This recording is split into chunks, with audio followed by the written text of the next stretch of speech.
It was a Wednesday evening, one of those quiet, unremarkable nights that you never suspect might become etched in your memory forever.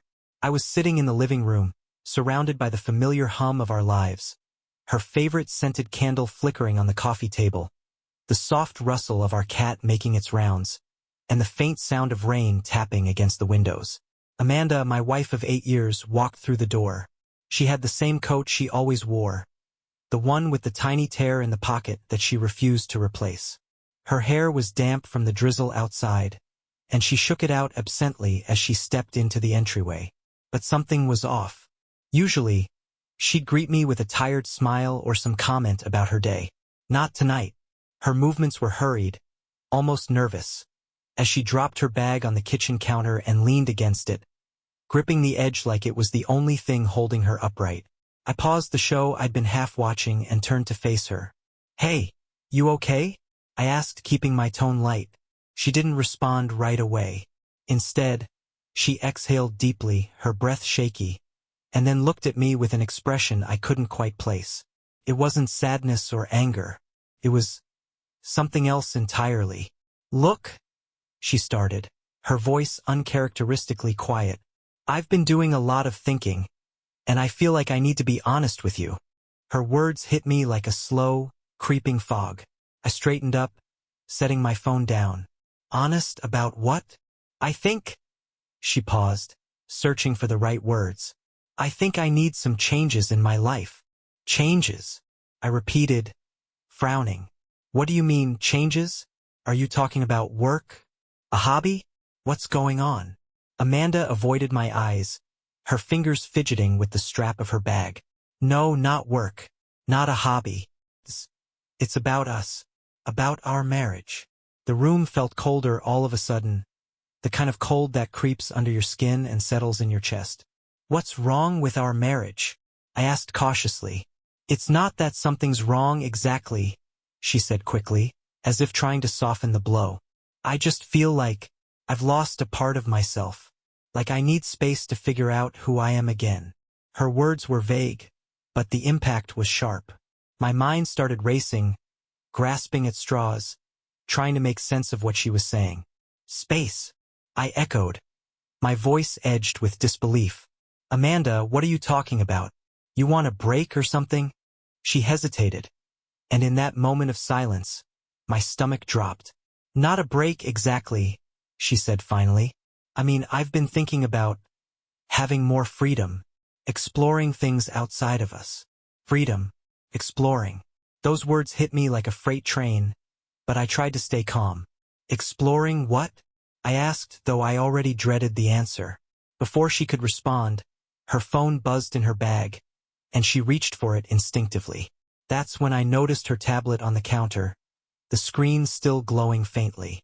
I don't know what compelled me to glance at it, curiosity, instinct, or something else entirely, but as my eyes flicked to the screen, I froze. There they were. Pictures. Pictures of Amanda with another man. They weren't posed, professional photos. No, these were candid, intimate moments. Her laughing as he held her hand.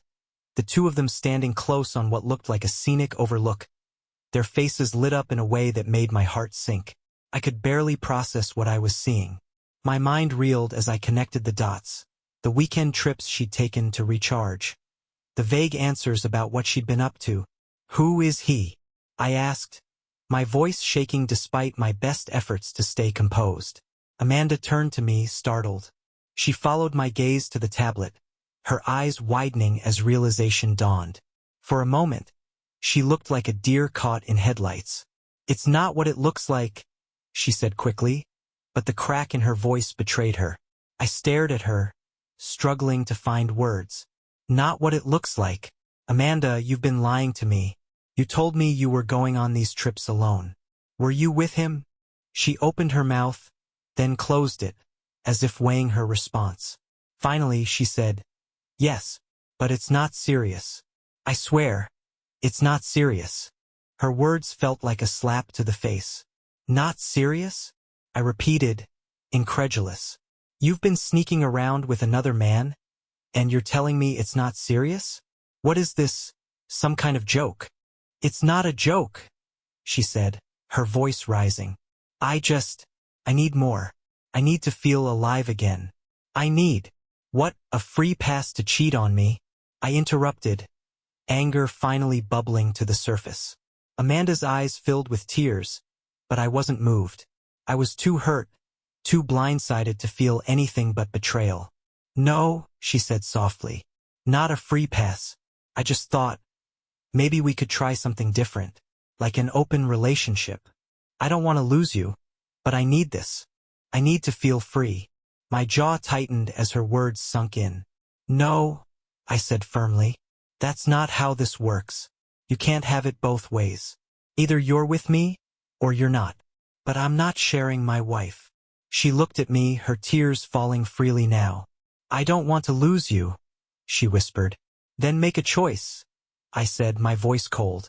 Either you're committed to this marriage, or we're done. The room was silent except for the rain tapping against the windows. Finally, she nodded, her shoulders slumping. Okay, she said. I'll stay. But as I stood there, staring at the woman I thought I knew, I couldn't shake the feeling that the ground beneath our marriage had shifted forever. After that night, Amanda seemed determined to rebuild the trust she had so recklessly shattered. For a while, it actually felt like she was trying. Her demeanor shifted, small, almost imperceptible changes that someone else might not have noticed, but I did. She became softer, more attentive. It was as if she were trying to convince both of us that what had happened could somehow be undone. At first, I wasn't sure what to make of it. Part of me wanted to believe her, to hold onto the slivers of hope she dangled in front of me. The other part of me remained suspicious, like a man who's already been burned but hasn't yet figured out how to step away from the fire. The following week, Amanda went out of her way to spend more time at home. The weekend trips to clear her head stopped. On Friday nights, when she would normally head out with her coworkers for drinks, she stayed in. She even suggested we watch a movie together. A rom-com she knew I'd never willingly choose, but which made her laugh in that carefree way I hadn't seen in months. Popcorn or ice cream? She asked as the opening credits rolled, her eyes sparkling in the dim light of the living room. Both, I replied, trying to match her tone. As we sat there, her hand resting lightly on mine, I caught myself wondering if maybe, just maybe, she was serious about making things work. But then I'd remember the photos, those undeniable glimpses into her betrayal, and the doubt would creep back in. The next few weeks passed in a haze of cautious normalcy. Amanda started texting me during the day again, something she hadn't done in months. She'd send little updates about work or ask how my day was going. One afternoon, she even sent a picture of her lunch with a caption that read, "Look, I finally tried sushi. You'd be so proud." I stared at the message for a long time before replying. It was the kind of thing she used to do when we were first dating, back when we couldn't go an hour without finding an excuse to talk. Seeing it now felt strange, like watching a rerun of a show you'd forgotten you loved. Even her interactions with me at home felt different. She started initiating conversations, asking about my day and actually listening to my answers. One night, I mentioned a project I was working on at the office, a presentation I had been stressing over for weeks. "You'll do great," she said, her voice filled with genuine encouragement. "You always do." I wanted to believe her, to let her words fill the aching void she'd left in me. But trust isn't something you can snap back into place, no matter how much you want it. As the days turned into weeks, Amanda seemed to settle into her role as the devoted wife. She joined me at the gym, something she hadn't done in years. We went grocery shopping together on Saturday mornings and spent Sunday afternoons cleaning the house, laughing at inside jokes and rediscovering the rhythm of our lives. There was one night that stood out, a small dinner party we hosted for our friends. Amanda had insisted on planning the menu, carefully selecting dishes that everyone would enjoy. She flitted around the kitchen, a glass of wine in one hand and a spatula in the other, humming along to the playlist she'd curated for the evening. Our guests arrived, and the evening unfolded in a blur of laughter and conversation. Amanda was the perfect hostess, charming everyone with her quick wit and easy smile. At one point, she reached over to refill my glass, her fingers brushing against mine. "You're quiet tonight," she whispered, her voice just loud enough for me to hear. Just tired? I lied, forcing a smile. But the truth was, I was studying her. Every glance, every word, every laugh. I was looking for cracks in the facade, signs that this newfound devotion was anything but genuine. Yet, no matter how closely I watched, there was nothing to find. As the evening wound down and our friends trickled out, Amanda turned to me, a contented smile on her face. That was nice, wasn't it? Yeah, I agreed, though the knot in my stomach remained. For an entire month. Support the channel by subscribing. It really makes a difference. Amanda played the part of the loyal wife flawlessly. She was affectionate without being overbearing, present without being intrusive. She even suggested we plan a weekend getaway. Just the two of us. To reconnect. I think it'd be good for us, she said one evening as we sat on the couch. Just a little escape from everything. What do you think?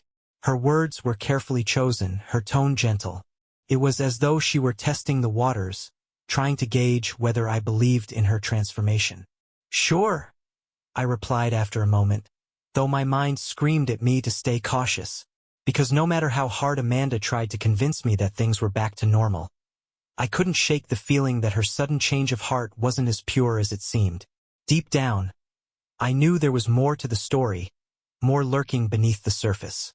And as much as I wanted to believe in the woman I married, I also knew one undeniable truth. People don't change overnight. It was supposed to be an ordinary evening, a casual party at the home of one of Amanda's coworkers. She'd mentioned it earlier in the week, saying it might be nice for us to get out of the house and socialize. After the past month of tentative peace, I thought it might be a good step forward. When we arrived, the house was already buzzing with the sound of laughter and music. Amanda slipped seamlessly into the crowd, her social butterfly tendencies on full display.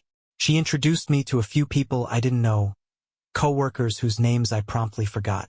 I hung back, nursing a drink and chatting with a couple of other husbands who seemed as equally out of place as I felt. Amanda floated from group to group, her laughter echoing above the din of conversation. Every so often, she'd glance my way and smile, a quick reassurance that she hadn't forgotten I was there. About an hour in, the party was in full swing. People gathered in clusters, some around the kitchen island, others on the back patio. I found myself in the living room, flipping through a collection of records on a nearby shelf, when I realized I hadn't seen Amanda for a while. At first, I didn't think much of it. She was probably catching up with her coworkers or grabbing another drink. But as the minutes stretched on, unease began to creep in. I made my way through the house, weaving between groups of people, scanning the faces for hers. In the kitchen, someone called out to me, "Hey, looking for Amanda?" "Yeah," I replied, forcing a smile. "Oh, I think I saw her heading outside," they said with a shrug. I nodded my thanks and stepped out onto the patio. The air was cool, a welcome contrast to the heat and noise inside. A small group was gathered by the fire pit, but Amanda wasn't among them. That's when I saw it.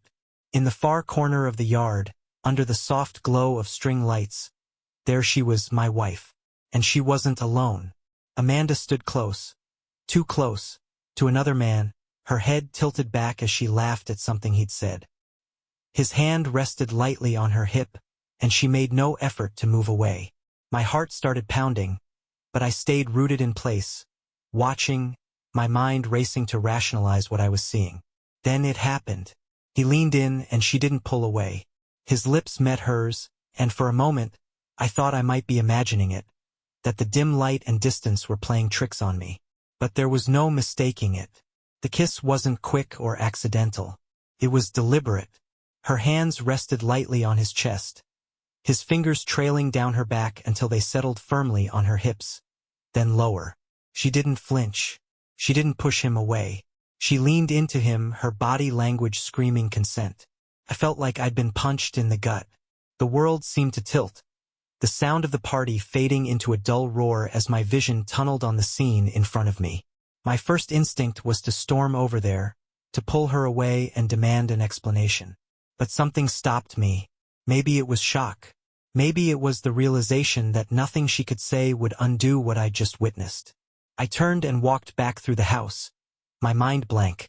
I don't remember how I got to the car or how long I sat there gripping the steering wheel. I just remember the weight of it, the finality of what I'd seen.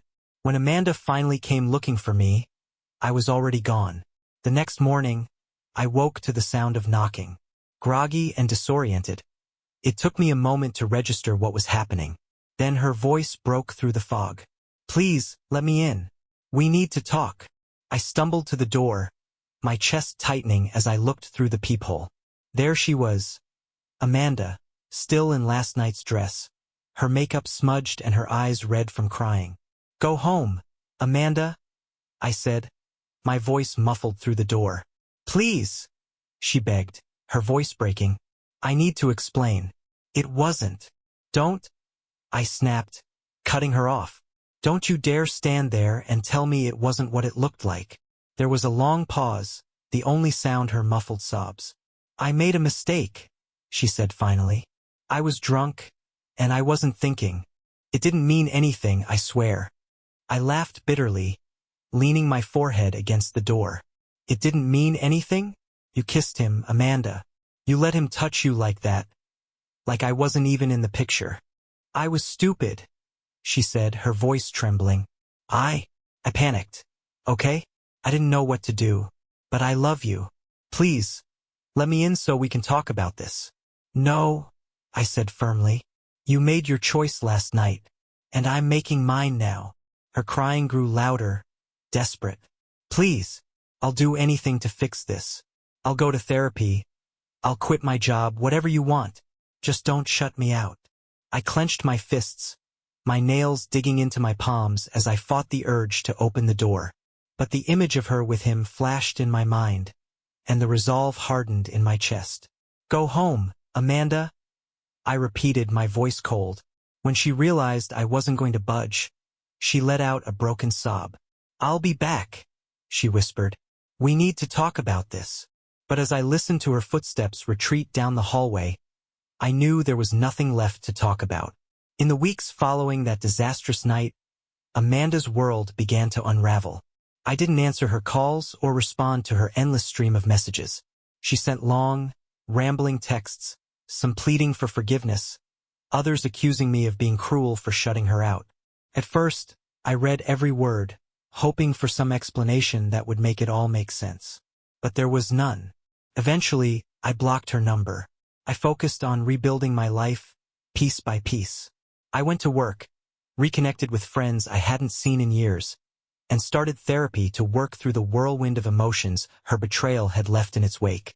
It was hard at first, waking up every day to the quiet reality of a life I hadn't planned for.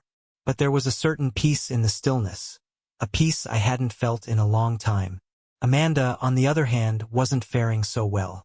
Through mutual friends and the occasional social media post, I learned how quickly things had spiraled for her. The man from the party, the one she'd kissed so shamelessly, turned out to be nothing more than a fleeting fling. He ghosted her shortly after I left, leaving her with nothing but regret and a reputation she couldn't shake. Word of what happened spread quickly among her coworkers.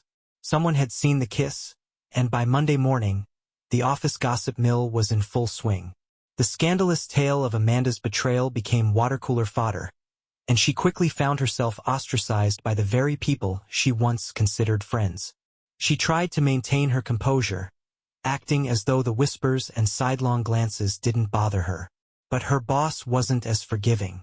A week later, she was called into his office and informed that her behavior had created a toxic environment in the workplace. She lost her job.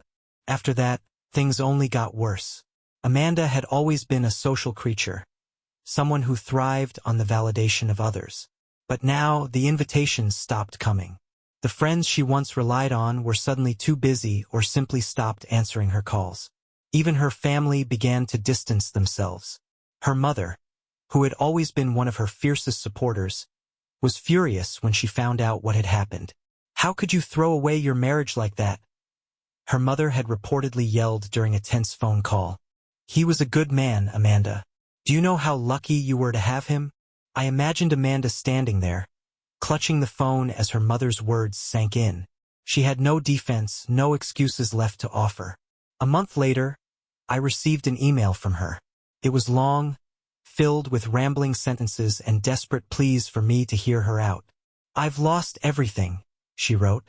"My job, my friends, my dignity.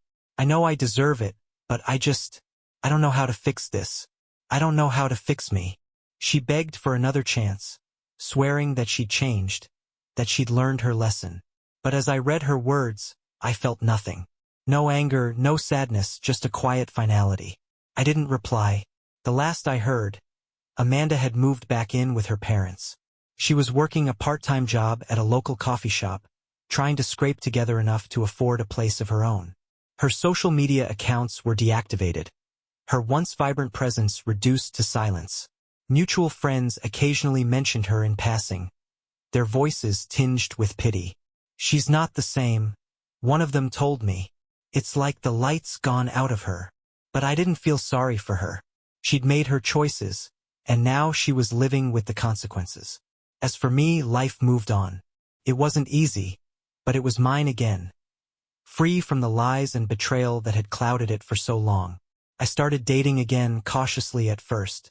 There was someone new now, someone kind and genuine, who reminded me that trust and love were still possible. Looking back, I realized Amanda's betrayal wasn't just the end of our marriage.